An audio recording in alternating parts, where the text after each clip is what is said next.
Olá, meus queridos alunos. Vamos continuar nossa aula então? Então vamos prosseguir aí com o experimento de Pasteur. Eu lembro que na última aula, né, a gente estava conversando sobre o experimento de Redi, tá? E aí nós vamos iniciar nossa aula sobre o experimento de Pasteur e como ele conseguiu finalmente, né? Porque o Redi não teve tantos argumentos para quebrar a teoria da abiogênese, ou seja, a teoria da geração espontânea, tá? Então vamos continuar nossa aula. Então, mesmo depois de Redi provar que as larvas provinham de ovos postos por moscas adultas, muitas pessoas continuaram acreditando na ideia da geração espontânea. Em relação aos seres microscópicos também, tá? Então não tinha jeito, Redi não conseguiu aí segurar a onda, não conseguiu comprovar realmente que a teoria da geração espontânea estava errada. Bom, afinal, essa parecia ser uma teoria bem mais simples para explicar a origem dos micro-organismos. Mas aí veio, né, em 1864, esse carinha aqui, chamado Louis Pasteur. Então, o que foi que o Louis Pasteur fez? Ele resolveu aí trabalhar com seres microscópicos, né? O que são seres microscópicos? Seres microscópicos são aqueles que a gente não consegue enxergar a olho nu, ou seja, bactérias, fungos, protozoários, vírus. Então, isso são seres microscópicos. Mais na frente, a gente vai ter várias aulas sobre esses seres. Ok? Esse serizinho aqui, tá, gente? Ele não é uma bactéria, nada dessas coisas. Ele é um ácaro, mas ele é bem pequenininho e a gente não consegue ver ele com tanta facilidade. Mas ele não é como uma bactéria que é bem menor, é uma célula, e nem como um fungo. Então vamos continuar aí. Experimento de Louis Pasteur. Ele fez basicamente um experimento parecido com o do Regi. Só que o dele foi muito mais, como eu posso dizer assim, foi muito mais contextualizado, ele foi muito mais além do que o Redi, ele foi bem concreto no que ele estava fazendo, tá? Primeiramente, eu vou explicar como foi. Ele pegou aqui, tá? Deixa eu ativar aqui rapidinho, que eu sempre esqueço de ativar. Ele pegou aqui um balão, tá? Um balão de vidro, ok? Ele botou caldo de carne aqui dentro do balão de vidro. Depois, o que ele fez? Ele pegou, né, esse mesmo balão de vidro, aqui é a primeira etapa, tá? Na segunda etapa, é melhor eu colocar a canetinha, que aí vocês se situam bem melhor, tá? Primeira etapa, ele colocou um caldo aqui dentro, certo? Na segunda etapa, ele pegou o balão de vidro onde ele botou o caldo e entortou essa parte aqui, ó, tá?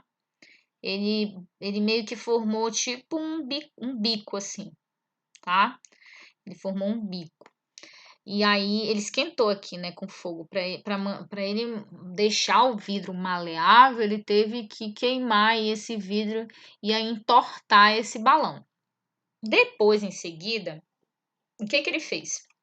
Ele pegou esse vidro já tortinho, né? Aqui, esse balão, e ele botou para aquecer, ó. Isso aqui é fogo, ó, tá aquecendo. Botou para aquecer, ferveu, tá? Então, essa aqui é a terceira etapa. Bom, o que na verdade, se você for pensar, o que ele queria fazer com isso? Por que ele aqueceu? Primeiro, gente, qualquer tipo de alimento que a gente manipula, tem um monte de fungo aqui, ó, bactéria para cima e para baixo aqui. E aí o que acontece? Como a gente, quando ele estava manipulando o Louis Pasteur, tá? Com certeza essas bactérias e fungo entraram aqui, ó. Entrou e ficou aí dentro, tá? E aí, se ele deixasse, entortasse, deixasse descansando, ia surgir fungo aqui, ia encher de fungo. Aí o que que ele fez? Ele entortou aqui, ó, tá? Ele fez essa construção aí desse bico, ok? No balão. E aí ele aqueceu. Quando ele aqueceu, como ficou cheio de micro-organismos aqui dentro, como eu acabei de falar, porque quando a gente manipula o alimento, os micro-organismos ficam tudo querendo utilizar aquele alimento para sobreviver, tá? Como os micro-organismos entraram, ele queimou os micro-organismos, ou seja, ele aqueceu os micro-organismos dentro do caldo de carne. Aí os micro-organismos morreram, tá? Os micro-organismos estavam aqui dentro, eles sumiram. Simplesmente eles morreram. Né? Não é nem sumiu, eles simplesmente foram aquecidos e aí eles acabaram morrendo, tá? Então foi esse experimento que ele fez. Calma que eu já vou chegar na parte que ele quebrou a teoria da geração espontânea, tá? E aí, como eu falei para vocês, né?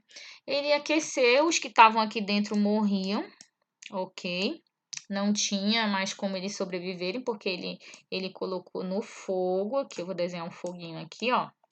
E aí não tinha como os que estavam aqui sobreviver e se proliferar, tá? Bom, e os que estavam aqui fora, ó, essas bolinhas aqui que eu desenhei, todas são micro-organismos, tá? Todas as que estavam aqui fora, os que estavam aqui fora, bactérias, fungos, queriam entrar. Eles até tentavam entrar, ó, ok? Vou repetir novamente. Mas eles não conseguiam entrar. Eles ficavam sempre aqui engatados no bico do cisne, que eles chamam, né? Esse vidro, na verdade, o Pasteur depois deu um nome, ele chamou de bico de cisne. E aí o que que acontece? Ocorreu aí dos micro-organismos ficarem retidos, então eles não conseguiam entrar de jeito nenhum e acessar o caldo, tá? De carne. Então, se você olhar esse desenho e você prestar atenção, se a teoria da geração espontânea tivesse certa, né? Como ele aqueceu lá o caldo. Mas se ela tivesse certa, não era para ter surgido micro-organismo aqui dentro? Ó, era para ter surgido se ela tivesse certa. Era para estar cheio de micro-organismo aqui, tá? Mas não surgiu, ok? E aí o que que acontece? Aí ele conseguiu comprovar mais ainda quando ele fez uma coisa crucial. Ele quebrou o vidro. Quebrou. Quando ele quebrou esse vidro, os micro-organismos entraram. E aí ele conseguiu comprovar que os micro-organismos, eles não vinham daqui do caldo, não tinha como surgir realmente um micro-organismo do caldo. Eles vinham da parte de fora, eles vinham do meio externo. Quando ele quebrava o vidro, os micro-organismos entravam, tá? Então essa foi a sacada aí do Louis Pasteur. Ele foi inteligentíssimo em desenvolver essa teoria, tá? Desenvolver aí, no caso, na verdade, não é nenhuma teoria que ele desenvolveu, né? Ele testou, na verdade, uma hipótese, ou seja, ele conseguiu então comprovar e refutar e derrubar a teoria da geração espontânea só com esse experimento. Dias depois, havia muitos deles no caldo, né? Se proliferavam. Então, ele conseguiu aí finalmente quebrar essa teoria. E aí deixou muita gente de boca aberta, justamente porque não tinha realmente como as pessoas comprovarem essa questão da teoria da geração espontânea com esse experimento aí. Bom, e aí o que que acontece? Tá? Os micro-organismos não conseguiam entrar, eles ficavam engatados aqui, né? E aí, mas eu ainda não entendi. Gente, tudo tem uma explicação, tá? Esse oxigêniozinho aqui, ó, que é o O2, ele entrava, certo? E ele conseguia contribuir para que o oxigênio aí, ó, favorecesse o crescimento de micro-organismos aqui. Então, se a teoria da geração espontânea tivesse certa, o oxigênio conseguia entrar aqui, vou desenhar aqui o oxigênio, tá? Ó, oxigênio. E se a teoria da geração espontânea ela estivesse correta, teria surgido micro-organismos aqui de dentro. E não surgia de jeito nenhum. Não surgia justamente porque eles estavam aqui fora, tá? Aqui nessa parte externa. E o que acontece nesse sentido? Tá? Se a teoria da geração espontânea estivesse realmente correta, teria surgido e não surgiu de jeito nenhum, tá? Não surgiu justamente porque caldo não gera micro-organismo, tá, gente? Aquelas mesmas coisas que eu falei lá atrás, né? Uma camisa suada, com grãos não dá origem a ratos, lodo não dá origem aos crocodilos, às cobras e sapos, certo? Isso não é correto.